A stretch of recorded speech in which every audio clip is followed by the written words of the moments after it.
le mot remote viewing, ça veut dire quoi? Alors la définition, la traduction plutôt directe de l'anglais, c'est vision à distance. Mais c'est plutôt un terme générique qu'on va utiliser pour toute la discipline. Alors ça veut dire quoi?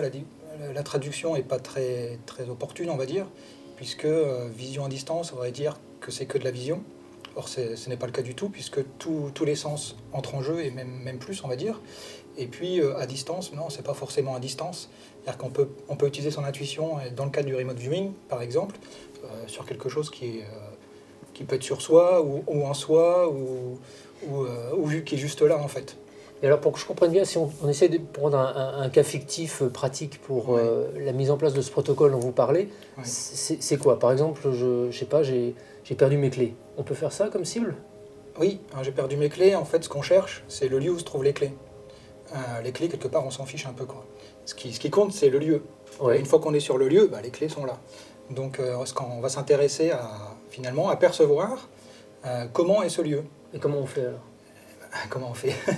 Ça se fait. Alors, comment? Il y a beaucoup de choses qu'on ne sait pas. Après, le processus, comment mettre en œuvre son intuition, ça, on sait quand même beaucoup de choses. Après, le pourquoi et comment ça marche, ça encore autre chose. On va y venir, mais là, par exemple, je veux retrouver mes clés. Comment on mettrait en place un protocole? Décrivons le lieu.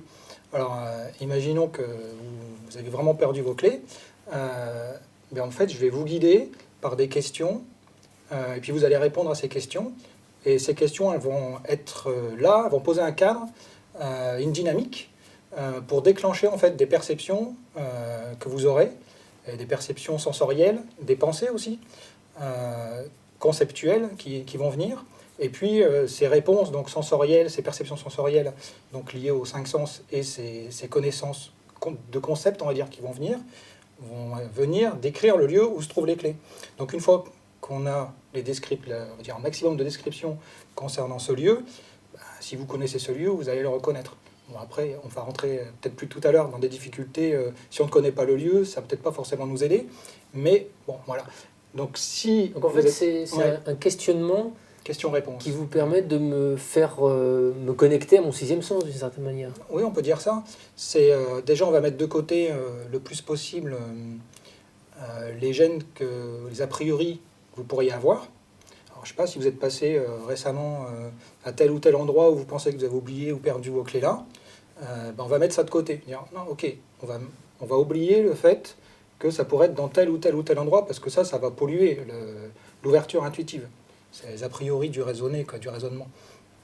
Et puis, on va partir sur des questions très très simples. Ok, dans ce lieu, peu importe ce qu'il est, on met de côté ce qu'il est. Ce qui nous intéresse, c'est comment il est.